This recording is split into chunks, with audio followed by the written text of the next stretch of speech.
Hi, and welcome to the Ambrose Show. I'm your host and your travel guide to the other side, Ambrose. And as always, this show is talking about metaphysical, paranormal, and supernatural topics and events. If you haven't already, please go to my website, exploreyourspirit.com. Sign up there for my free newsletter. You'll receive information about upcoming events, books, my online courses, new podcasts, and blog articles that I'm writing about all these topics. You won't miss anything that way. Also, if you haven't already, subscribe to my show. That way, you'll get a notice every time a new episode comes out. So, today I'd like to talk about vampires. And I'll probably do a show later on about energy vampires and how they affect you. But today I'm going to talk about the other type of vampire, specifically those created by Anne Rice. I woke up this morning to the news that Anne Rice had passed. And I'm sending my love and my thoughts to her family, to her son Christopher, to her fans, which include me, to her friends and loved ones, thinking about all of you. And I wanted to share how Anne Rice touched my life and what she meant to me. Like I'm sure so many other people are going to be telling their stories of how much she touched their lives as well. Back in 1976, Anne Rice published Interview with a Vampire, and I was 10 years old at the time. I didn't discover this book until 4 years later at the age of 14. When I did, I couldn't put it down.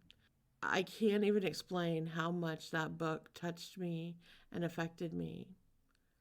I was born in Louisiana. I grew up around such a rich cultural heritage. Louisiana is different than almost any other state in the U.S.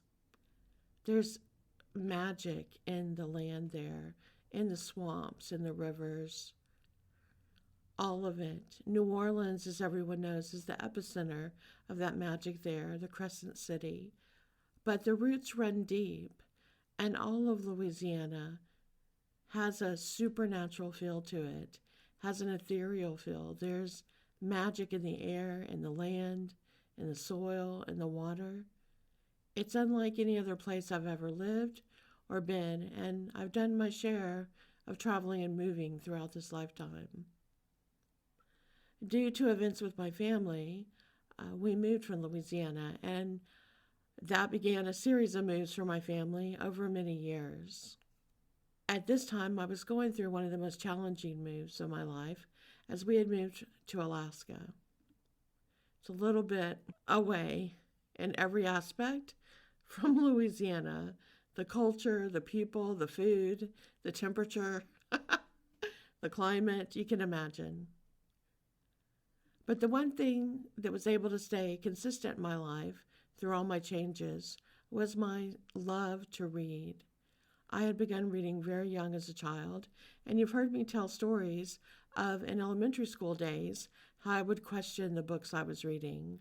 I loved to read about the supernatural and about ghosts and about ancient mysteries and mythology, and I was so lucky to have a grandmother who would take me to the library once a week, sometimes twice, and allow me to check out as many books as they would let me. And when I reached my limit, she would tack on some to hers so I could devour as many books as I wanted every week. I got in trouble a few times at the library because I started editing the books.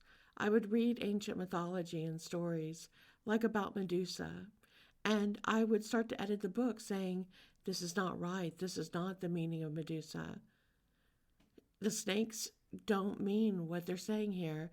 The snakes are an ancient symbol of wisdom. And so every once in a while, my parents would get a call from the library saying, you need to come buy this book. Your daughter has written in it.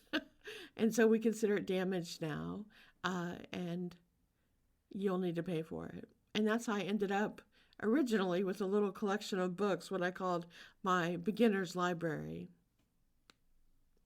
This collection amassed over the years, And at one point in my home in North Carolina, I had almost 3,500 books in my library. It was quite the collection, all of metaphysical, ancient tomes and wisdom, studies and research on the paranormal, and a very, very extensive library. So I love to read all of this material since I was very young. And I enjoyed the fairy tales and the fantasy as much as the research into all of these topics and the ancient wisdom. I came back remembering past lives since I was a very little girl. I would have recurring dreams. I would remember past lives with my parents. I'd remember past lives with siblings and people I would meet.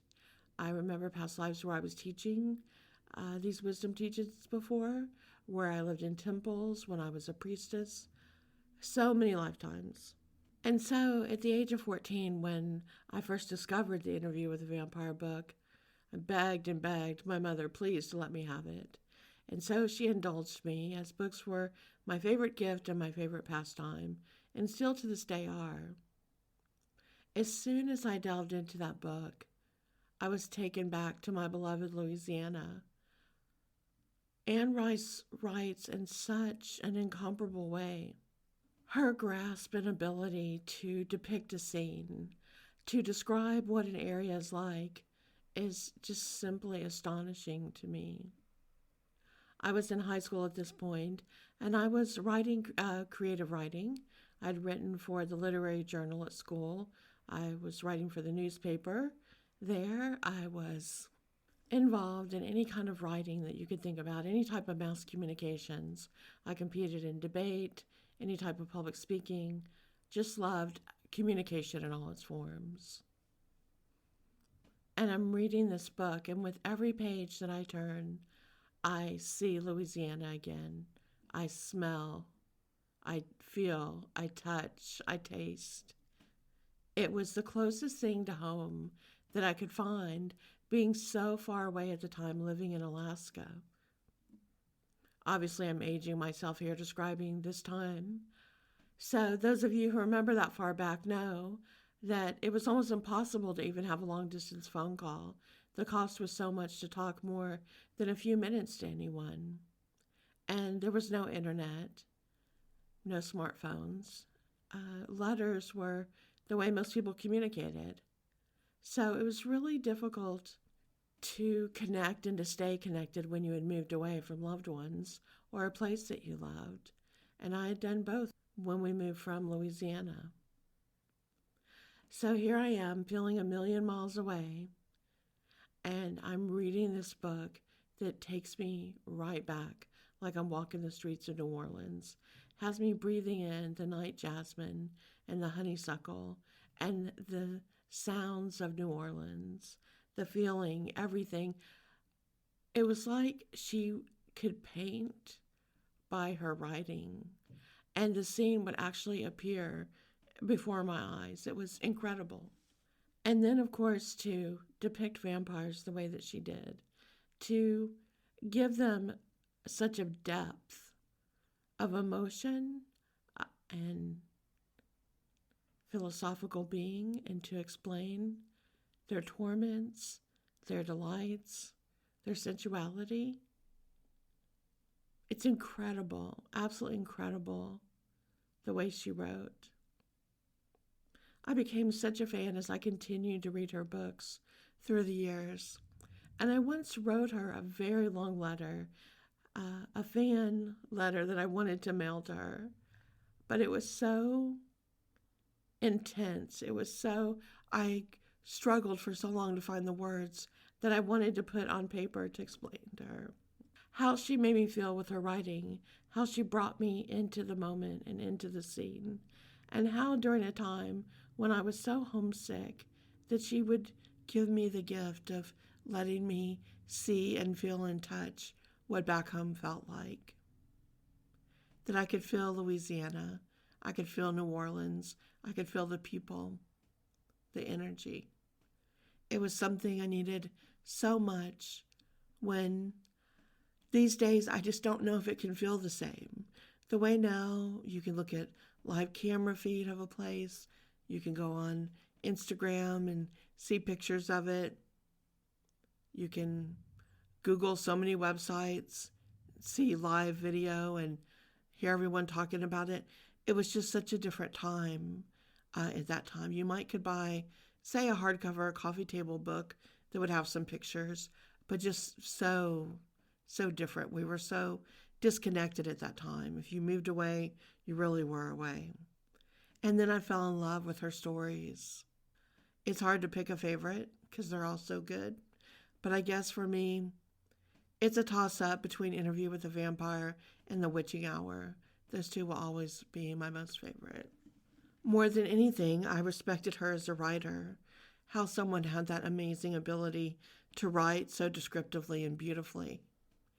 And I dreamed of being a writer, of writing a book one day, and yet every time I would read something she wrote, it would terrify and exhilarate me because I would think I'll never write like her. She's so incredible. So she inspired me and terrified me at the same time to be a writer, to ever hope that I could ever write a book that would be anything like what she could do. So fast forward all these years later, and I became a writer. I wrote nonfiction, teaching and writing about what I love, which is the supernatural, the paranormal, the mystical, the magical, all of these things. And I'd written quite a few books at this time. I'd written 9 life-altering lessons, Secrets of the Mystery Schools Unveiled. I'd written The Awakened Aura. I'd written Ghost Hunting North Carolina. And the publisher that I'd written the North Carolina book for, they're a travel publisher. And they had wanted to write a series of books about the haunted history of each state. And so they picked an author that lived in each state and asked them to research and explore the haunted places in that state and to write about them, the history, how you could travel and visit, and what you might see that would be a ghost or other experiences when you went to that place. So my Ghost Hunting North Carolina book had done really well. I'd been on book tour across the state, appearing at every, my goodness, big store like Borders at the time was still there, Barnes & Noble, Books A Million, so many indie bookstores across the entire state of North Carolina. I was in all of them on book tour. I was in doing book tours in museums across the state, in libraries. And then my publisher got the call that Sam's Club wanted to cover my book and include it in their stores. And I remember thinking, Sam's Club, really? I'm going to do a book signing at Sam's Club? And then when I was speaking to my fellow authors, they were so excited for me. They were like, you don't understand what a honor that is. Sam's Club sells so many books, it's so hard to get in there. And they were so excited for me. So I was like, oh my gosh, okay, this is great. So then I was in Sam's Club and in Costco. And then I did the book tour all over again with those stores, appearing in their stores. And it was just amazing. So after this really great book tour on that, I spoke to the same travel publisher again, and they were writing books on certain cities that had great appeal. So I put my name in the hat to write a book about New Orleans. Even though I wasn't living there at the time anymore, it's my heart, it's my love, it's where my soul lives a good part of the time. And being that I was from Louisiana and my background, they gave me the contract to write that book. It's Spirits of New Orleans, Voodoo Curses, Vampire Legends, and Cities of the Dead. And so I spent a great amount of time going back and forth to New Orleans, and it was incredible. Nowhere in the world makes me write creatively like I do in the city of New Orleans. Again, I think I plug into that magic and that incredible energy there, and the words just pour out of me. It's such an incredible feeling, the creativity that is literally birthed out of the city in every moment. So I went back and forth, researching, interviewing, investigating myself paranormally to see where places were haunted, what was and what wasn't, and to write my book about it. And this book, I love it so much. I love it so much, the experiences I had, what I wrote about it. So I was so excited when it came out. And my publisher was scheduling my book tour, and it was going to be a Southeast book tour. It would start in North Carolina, where I was, and then I would head throughout the Southeast, going all the way down to Florida, and then cutting across west, going to Louisiana. And my big book tour would end in New Orleans, which was so exciting. So there was this big conference going on and a ball. And the ball was the Vampire Lestat Vampire Ball that was held every October in New Orleans. And this year, the woman, Sue, who ran this ball, also had created a writers' conference with it, where they would invite, the full title is the Anne Rice Vampire Lestat Vampire Ball. And with the ball, there was a writers' conference, and other writers who wrote about vampires were invited to come present their fiction books and to speak on panels about vampires and present their works of fiction. And I was invited to attend this conference and ball, also as a writer, but to present my book, which is nonfiction, which is Spirits in New Orleans, and was my research and stories about what I saw as I went to all the haunted and paranormal sites in New Orleans. And this was such a distinct honor for me to be part of Anne Rice's conference and ball, and to be, from what I understood at the time, and maybe there's been more now, but I think I was the first nonfiction author ever chosen. Everyone else there, at least at the year I was there at the conference, was presenting a fictional work on vampires. Mine was the only one to be nonfiction, discussing the city of New Orleans, and to share the stories of the vampires that lived in New Orleans, the history of the vampires, not as fiction, but as nonfiction. And I was told that Anne had really liked the book and was happy to have me to be part of the conference. So I was thrilled beyond belief. What an incredible way to wrap up my book tour. And then the chance to speak at this conference run by the woman that I was such a super fan of, whose work had inspired me my entire life to be a writer. And I felt as if I was coming full circle from that little girl first reading Anne Rice's first book and falling in love with everything she wrote about New Orleans. And now here I was with my book about New Orleans, going to this conference and ball, going to take part of it and to share my love of the city as well. I was in New Orleans, and I had some other stops to make first on book tour. I did some of the indie bookstores there and gave talks and signed books. And then it was time for the conference. And I was on a panel to speak with several other authors who were all wonderful. And there was one that I really connected with right away. We were seated side by side together on the panel, and her name was Vanessa. And Vanessa, if you're out there listening, I'm sending you my love. We connected right away, Vanessa Fewings and I. And Vanessa had written a vampire series called Stone Masters, and she was there to present her work.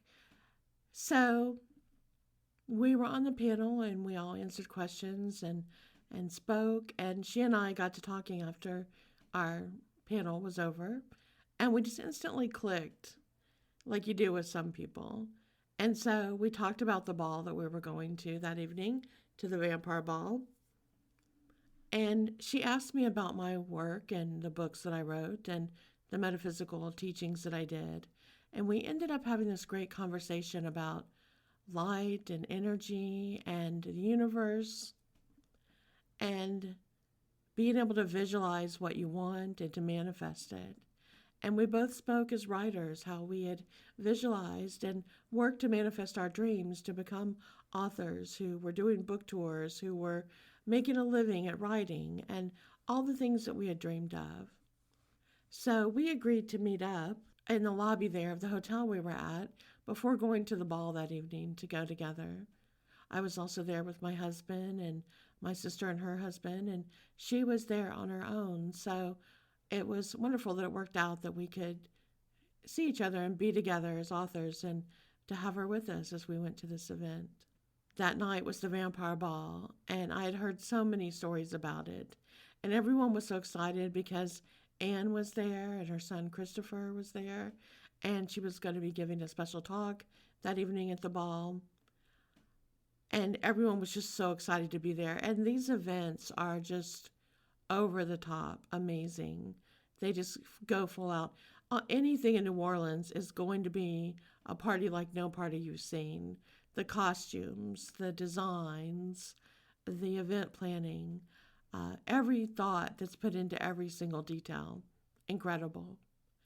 So, as authors, we were brought into a separate area called the VIP area where we could watch everything happening from the balconies, the people dancing, the entertainment, all of it.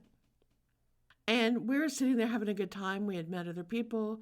We saw some of the panel and we're chatting with them. We were introduced to other people that were movers and shakers in New Orleans who were there at the event and just holding court. We had our little area. We were hanging out, laughing, having a good time. And Vanessa and I got to talking again about what we loved and how much we both were huge fans of Anne Rice and adored her work and just wished we would get to meet her. And she was sitting at we're in a really big, almost like a warehouse type building where we are. And she was way on the other side. And she had we were in the VIP area, but she was in a special area completely roped off with security.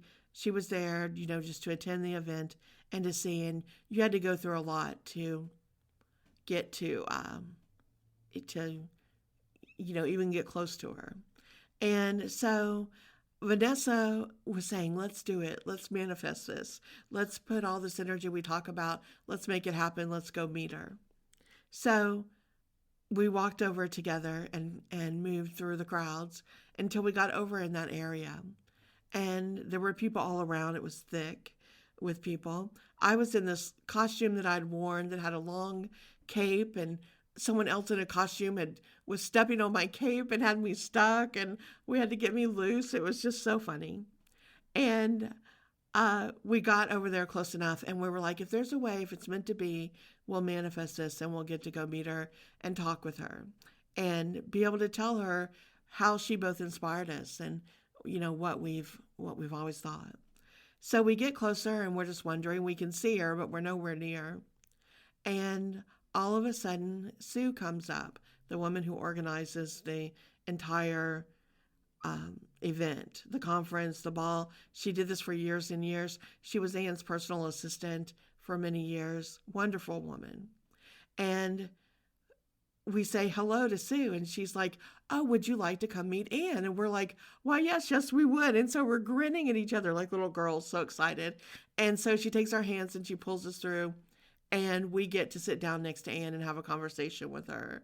And it was so amazing. And someone was there and took a photo. I have the photo to this day. It's on my website. If you go look on exploreyourspirit.com under the book section, click on my Spirits of New Orleans book and scroll down there. You'll see a picture of me in my costume, all red dress, red cape with wild makeup on for the event, sitting next to Anne Rice, and Vanessa's with me there too.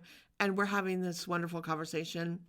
And I'm trying so hard to explain to Anne everything I've wanted to tell her in my heart for all these years. I'm meeting her like 30 years later and trying to explain to her just everything. And she was so nice about it. She's, at least from the time I met her, she's quiet and probably just used to having so many fans just gush about these things. I'm sure she's heard it all. So she was gracious and wonderful and kind. And it was just amazing to get to spend that time with her and to chat with her. And her son, Christopher, was there. And just to hear what they were talking about, what they were thinking, and the announcements that she was going to do, and take in all the experience of the vampire ball. It was amazing. All the people there with their love for her characters who dressed up like all of her characters, who were there just in complete love and appreciation. We also went to, I think it's called St. Alphonsus. I'm trying to remember the name of the exact church. It's an older church in New Orleans that Anne loved, and she did her book signing there during this weekend as well.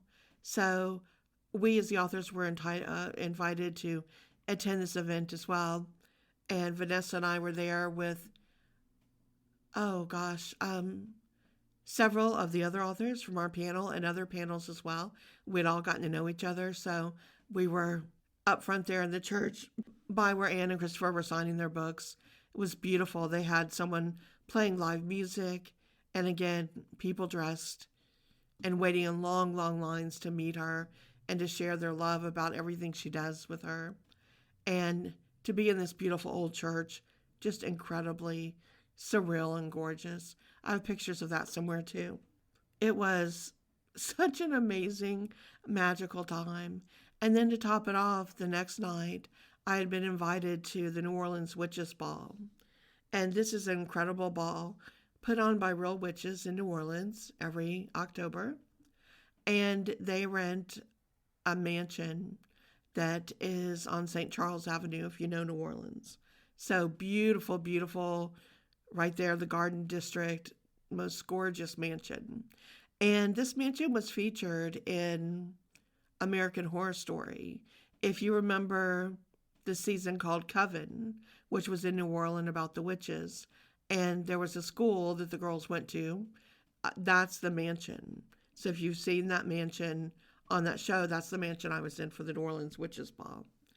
Now, this was pretty amazing as well because it's run by witches. There's rituals going on all throughout the night, as well as readers, tarot readers, psychic readers, dancers, performers, rituals outside and inside. Incredible. And I was asked there as an author to do a book signing about my New Orleans book. So there are only two authors that were asked for this event, me and Louis. And he writes books about esoteric teachings and about voodoo. And he and I really hit it off. We talked all night about our work and our study and our research and what we did. And he gave me the most unique gift. It was a bottle that sometimes is called a spell bottle, sometimes a voodoo bottle, and sometimes a witch bottle. And there are items that are sealed inside the bottle with a cork on the top and a wax seal. And this serves a number of purposes. It keeps the magic concentrated and it prevents it from escaping before the spell has been completed. And it's nice because you can take it anywhere or tuck it anywhere you like. And it's designed as a way to protect someone from, malicious energy. And he and I had such a good time that night talking and getting to know each other and about our work that at the end of the evening, he pulled it from his bag and said, I had a feeling to bring this tonight for someone, and you're the someone I want to give that to. I appreciate what you do and your work, and I want you to have this for protection. And it touched me so much that he would share such a beautiful piece of work and something that had so much heart and soul into it. There are just so many stories like this I could share that happened over that one weekend in New Orleans.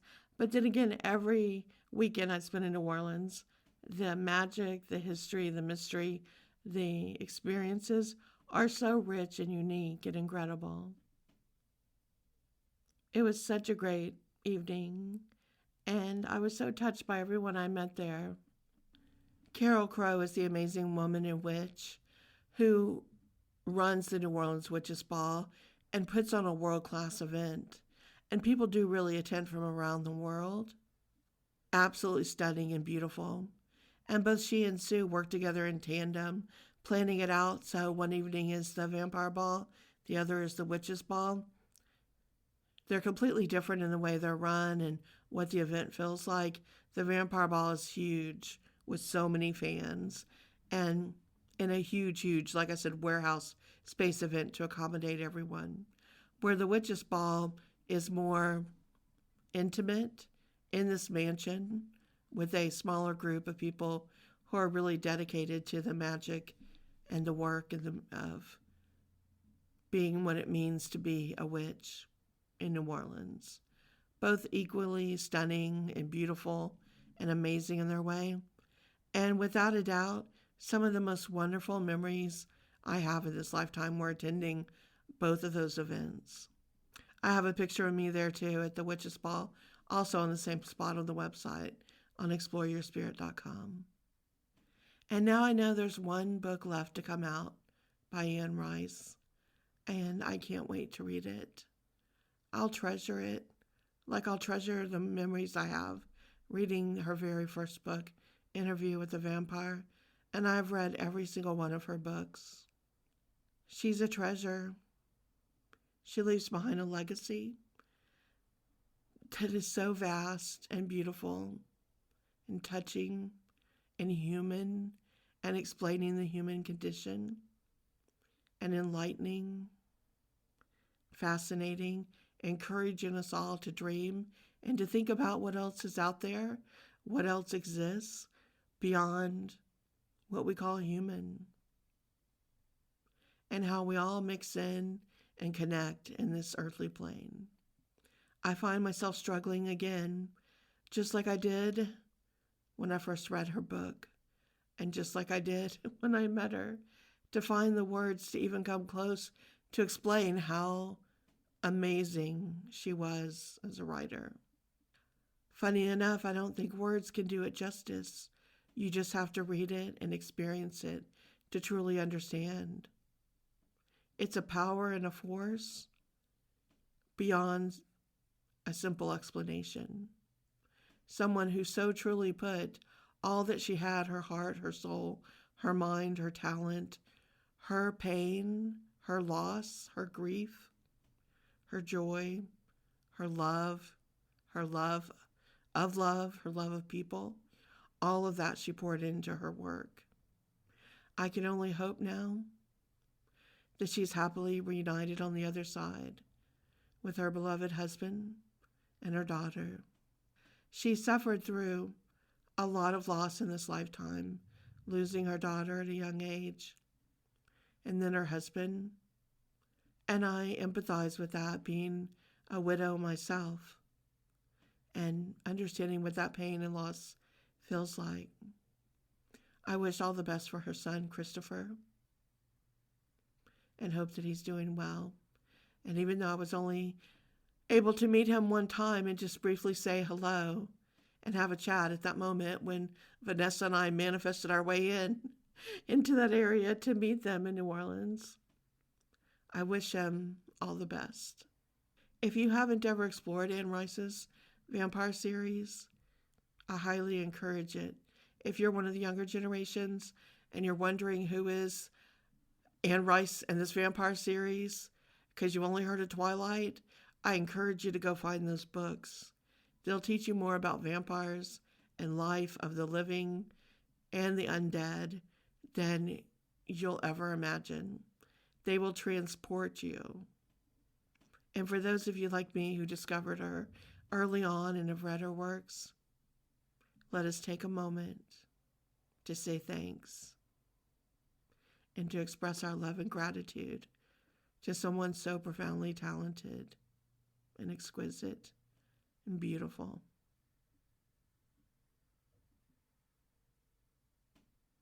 Thank you, Anne, for being the light that you were. And may your next series of travels and your journey take you to all the places you dreamed of. Closing the show for now. Love to hear from you if you loved Anne Rice as well.